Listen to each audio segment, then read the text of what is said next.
You can't second guess God. He's faithful. He will never let you down. No matter what the circumstances look like, you need to listen to this story.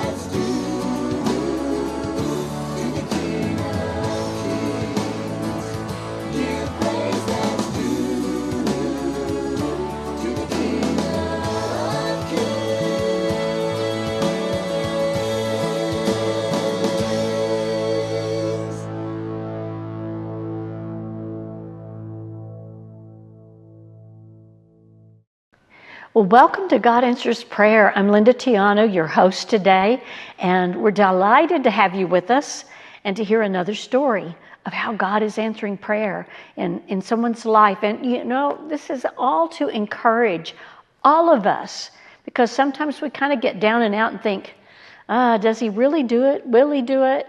Yes, he will, and he's faithful. And we're going to look at Mark chapter 4, verses 36 and 37, and it says, leaving the crowd behind, the disciples got into the boat in which Yeshua was already sitting, and they took him with them.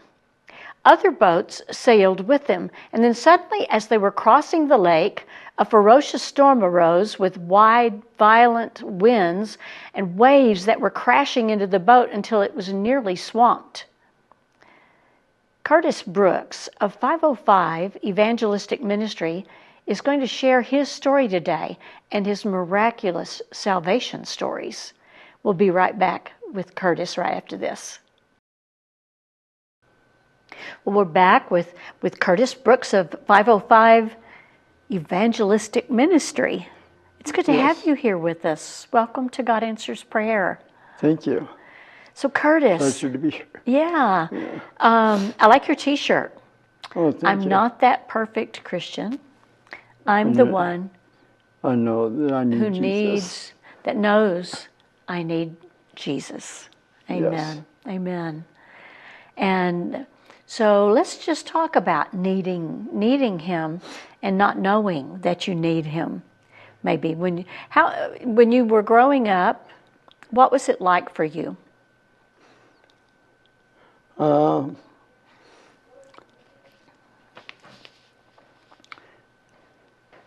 You were a lot of crazy times, and whenever I was young,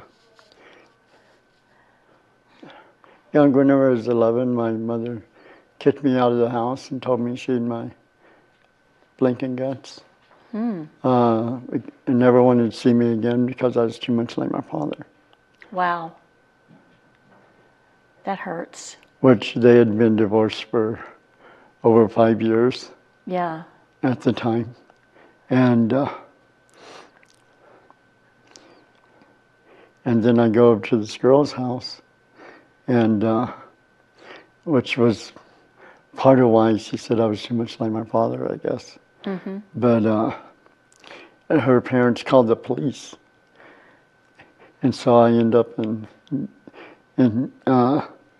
jail that night because juvenile hall at the time wasn't open for those hours. And the reason why the lady called the police is she thought I was a runaway. Oh, okay. Yeah. And so they called my mom. She said she didn't want me, and they called my dad, and he just said, keep him. Wow. And so I ended up being sent to San Antonio, Texas, from Amarillo, Texas, to a juvenile hall, and or juvenile detention center. And I heard these guys, these guards, saying, "We better cut these weeds back there. One of these kids are going to escape, and we won't be able to find them." So the next morning we're going out and they're taking us to make us go work. I don't know what I was going to do. But this Mexican kid started, "You can't make me work," and just started cussing them out and fighting them. And I took that as my cue and I took off. Whoa. And so I get up on the road and I'm hitchhiking. And I didn't know what it was, but seen other people do it. And so this trucker, first one that came by, slammed on his brakes, reached over and pushed open the door. And so I climbed up and he said, "You're way too young to be out here. I don't stop for nobody, but you're way too young to be out here." And I lied to him. I told him my aunt was waiting for me in California. And so next thing you know, he took me up there, and then I ended up living on the streets from when I was 11 until I was 21. Wow. And that's whenever I really had my first encounter with God, as when I was 21. So what happened with that? I mean, I'm listening to this and I'm thinking, gosh, I mean, you weren't a bad kid. I didn't think so. Yeah. I mean, it doesn't sound like it, but just to be thrown out like that, I mean, that does something to you. And so then you're looking for things. Yeah, well, so when I lived on the streets, of course, had a lot of fights, because most of the time, if you, people always want to test you or rob you or something, so you kind of always had to be on your guard. Yeah. So when you first had the first encounter you had with the Lord, tell us about that. Well, I just got through fronting on my dope, and what I mean by that was giving my friends some dope, which was methamphetamine. It was part of the main drug that I did. And they were supposed to pay me the money later, and when I went to get the money, nobody had any money. So I walked out onto the street called Venice Avenue, and I shook my fist at the sky and I said, "God, why'd you do this to me?" And I don't even know why I even did that, or said that, or thought that. But I heard this voice and it said, "I don't want you here." That's all it said. And I looked around everywhere. There was nobody in there. It was 3 o'clock in the morning. And I looked around everywhere. And okay, so I just stuck out my thumb. Started hitchhiking. Couldn't get a ride for nothing. Ended up walking up to the bridge. I'm standing up there. It's about 7:30 in the morning. Finally, this guy pitched me up. Asked me where I was going. I told him. I went out. Next thing you know, this guy's shaking me up. Shaking me and says, "Here, this is where I'm letting you out." We were in Portsmouth, Arkansas, which is where my aunt was. Which is, because whenever all that happened, this thought came into my mind, your aunt's gotten religious, go up there. And so I go up there, and then he shakes me and here, this is where I'm dropping off. Well, now we're at a park, right? These guys are preaching.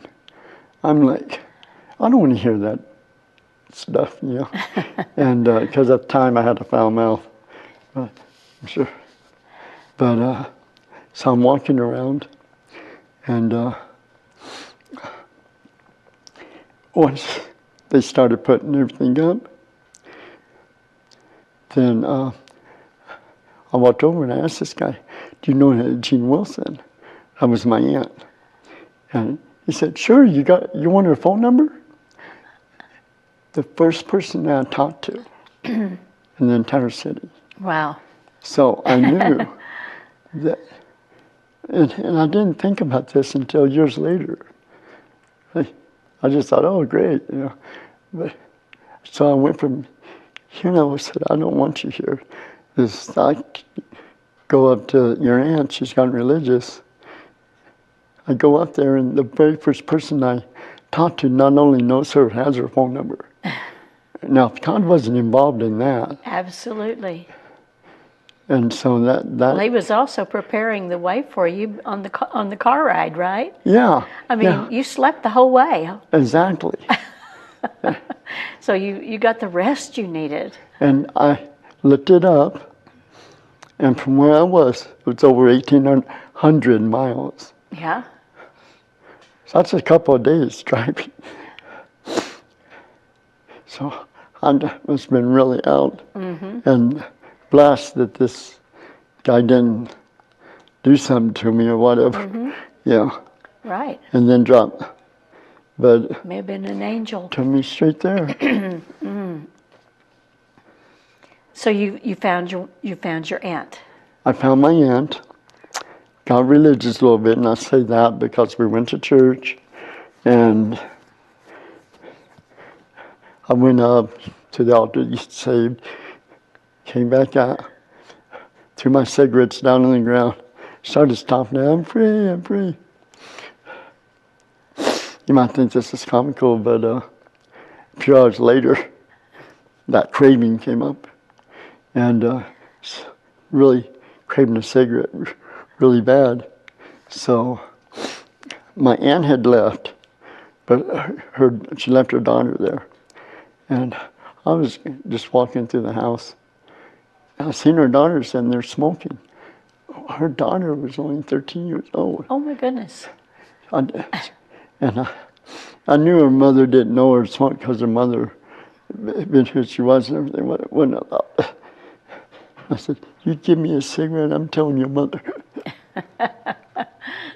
And anyway, the next thing you know, my cousin comes by and we get high and da-da-da. And after that, it was on a big old long spring.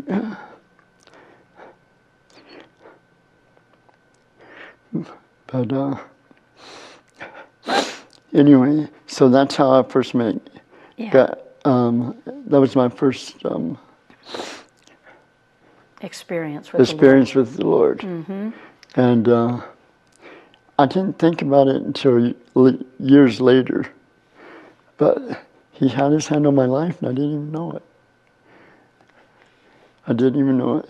So, you've had 2 liver transplants? Yes. But the first one died inside of me within 24 hours. Because I remember specifically the date was because it was my anniversary. And we were going to cut the cake, and they came in and said, don't touch that, don't touch that. We have to give you take you in for another liver. Oh, wow. Yeah. So, and that was because of cirrhosis, right? Yeah. Was that from drinking? No, it was from being a drug addict and using dirty needles. Okay. I mean, because it was from getting hepatitis C. And the hepatitis ate my liver. Yeah. Along with, I'm going to say that alcohol might have had something to do with it, because there was a time right after I got up to Portsmouth, I saw that, after I got out on my own, I lived with my aunt for a while. After I got on my own, of course, I went back to my wild stuff, you know, and there was a bunch of drinking and all that. So then, after you had the liver transplant, you were disabled for a number of years, right? For 7 years, yes. 7 years. And during that time, I had gotten saved, really saved. Really saved, I mean, right. because there's a difference between someone that has a religious experience. That's right. And someone who truly gets saved. Yes, I agree. And so I'll tell you a story. I just came back from having the liver transplants. And during that time when I was up there, I let this guy who was fairly newcomer at the time, but I let him and his wife and his kids stay in my apartment so they could take care of it. And myself, I even let them use my car. That was a big mistake. But just, because they needed help, And so when I was up there, the pastor called me and he said, look, don't let this guy know you're coming back. He's doing bad things in your house. And we seen him running around, him and his mother and sister, and his wife. And that car, well, what I had was a little Mazda 626. And his sister and his mother, one was like 450, the other was like 500 pounds. Wow. Yeah. And he was the small one of the bunch. He was only a little over 300. Okay, let's pause for just a minute. We're going to come back to that story. And I would just want to say, if you have a prayer need, give us a call. The number is right there on the bottom of the screen. We've got prayer partners that will pray with you. We'll be right back. So now that we're back, I know you were talking about what was happening, but, at your house and everything. But God moved through all of those circumstances in your life. Amen. And you had a job, and that, you were out on your own. And how I got this job. Okay. Okay, so during those 7 years of being disabled, I got into the jail ministry. And I really seen God doing a lot. Yeah. I mean, they made me go to this one unit every day. And when I first started, only 2 people would come. And then they kept making me go to this unit. And I'm like, I thought I was supposed to go to these other units today. But God knew what he was doing, so he kept putting me in this unit. And this guy came up and talked to me. He said, look, I think God's trying to tell you something. And I said, what do you mean? He said, well, every time you come here, your congregation doubles. And so I had, when I first went there was like 2 people. And at the time when he came up and told me that, it was like 30 or something. Oh, wow. And I mean, they just kept on. And that would happen wherever God would put me. And so, and I think part of it had to do with, I wanted to portray him and not me. Right. You know what I mean? Yes. But,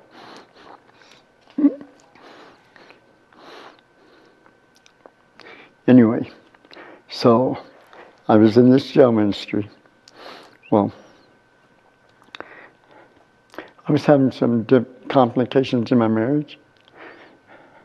So I felt kind of hypocritical. Because even though I was a chaplain out of the West Side, and when I first went there, again, only a couple people would come. When I left, the entire table that held about 90 people was totally full. All the walls on what people were standing on both sides. Wow. And I was like, God, you're just too good. I don't deserve this. But yet, God told me when I first went in there, I want you to go in every single day and shake every one of these men's hands and tell them how much I love them, care for them, show them I am. And so that's what I did. And the next thing you know, but I felt like a hypocrite. I seen God moving, doing miraculous things. And so I told God, I said, if you want me in the jail to minister, you got to make another way. Well, I've been disabled for 7 years, so I got tired of living off the government. We were barely making our bills. And I got a job at Papa John's. And I didn't have a car at the time. I worked there a little, got enough money to get a car. Uh-huh. So next thing you know, I'm delivering pizza. So I delivered pizza to this one guy, and he happened to be a CO at the jail. So, and the second he seen me, he recognized me, because it was one of the floors I would go minister on. Uh-huh. And he says, "How much are you making there? They can't be paying you too much." But I was actually doing about $17 an hour. Back then was pretty good money. So I wasn't doing too bad. And he said, "You should come try corrections." I'm like, "Oh, I'll never pass the physical." But what was really going through my mind was my record. Because whenever I left California, I was still 9 years probation. And I had been arrested so many times that they had me on what they call a search and seizure. That means no question asked. Right. All they had to do is see my face, and they could just throw me up against the wall and search me right there. No probable cause and nothing. And so what was going through my mind was my record. And he says, "Oh, it can't be that bad." And at that time, I was asking for the money left. I came back, then, what was it? I think it was a week. He ordered another pizza. And so I go there, he starts badgering me again about it. And then I told him, "Look, I've got a record, I've got a pass. There's no way they're going to hire me." And he was like, "Oh, it can't be that bad. Here, go to this place here." He wrote down this address to a place called the FOP, which is a Fraternal Order of Police. And so he said, "Go down there, they're going to run your fingerprints, and they're going to, they'll contact you in a few days and let you know how it went."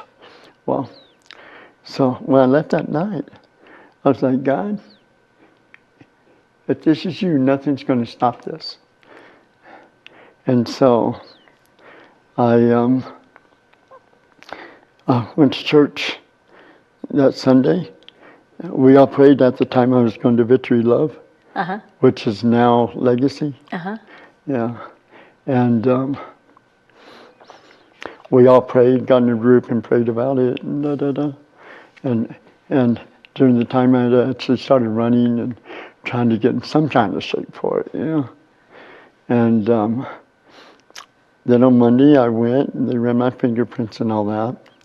A few days later they called me and they said, "Your record came up clear. We need you to go to the." I'm like, God, how does that happen? Because